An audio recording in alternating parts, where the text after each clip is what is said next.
In 1988, KELOLAND sent a crew to Vietnam in what was a groundbreaking visit. The Vietnam War had only been over for 13 years, and the communist government was just starting to let people visit the country.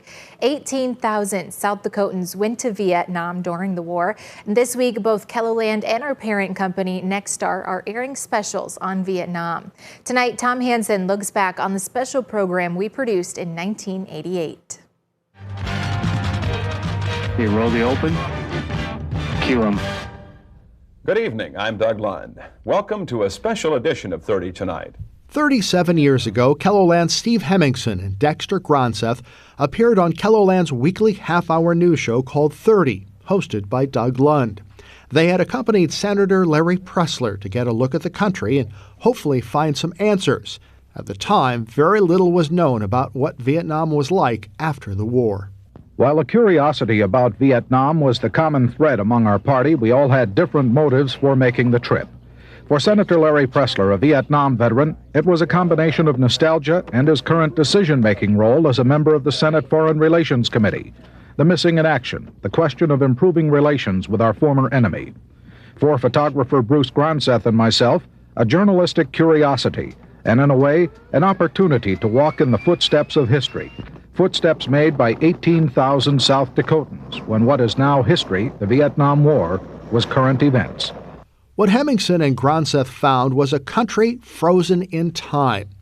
The buildings were old, transportation was simple, and the economy was struggling. The average Vietnamese worker made a few $100s a month. One of the most poignant outcomes of their journey was coverage of the Vietnamese government's return of the remains of 27 service members who had been killed during the war.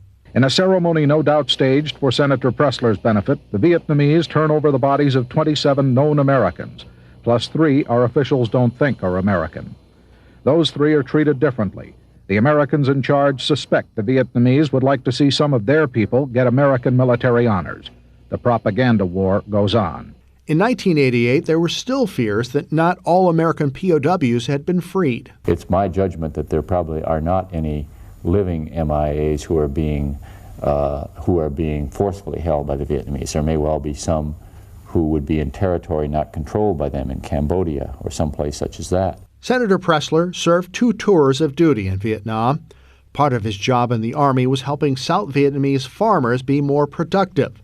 The Humboldt native was curious to see if the lessons he had left behind were still being used.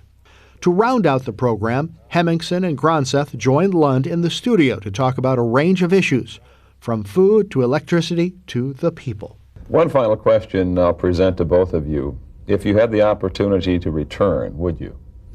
I would. I would too. I wish we'd have had more time there. In Vietnam, we had 4 days, and we were running. I mean, this was 48-hour style journalism. I'd go back in a second. It's a beautiful country. I wish we could have got into the less populated areas, the countryside, and really had a chance to visit with those village-type people. For both, the experience was eye-opening, offering a profound perspective on the impact of the war and the enduring human stories that continued to unfold years after the conflict had ended. With Eye on KELOLAND, I'm Tom Hansen.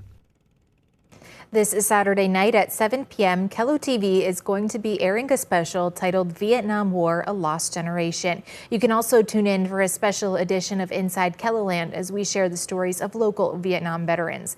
Inside KELOLAND airs Saturday at 9 a.m. and again on Sunday at 10:30 p.m.